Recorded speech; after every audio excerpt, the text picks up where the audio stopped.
こちらの信号機、よーく見ると、なんと赤のユニットがずれています。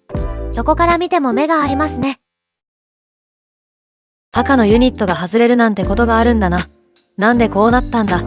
信号機のひさしなどを見た感じでは、目立った傷やへこみがないため、おそらく強風などによってレンズが外れてしまったのではないかと思われます。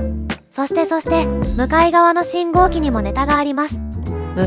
普通の電材圧型じゃないのか。真正面からではほとんど違和感がありませんが、横から見ると赤の実、おにぎりのひさしに乾燥されております。こちらも強風の被害かもしれませんね。そしてこちらの交差点、灯気構成がかなりバラバラとなっております。リズムに合わせて一つ一つ紹介していきますね。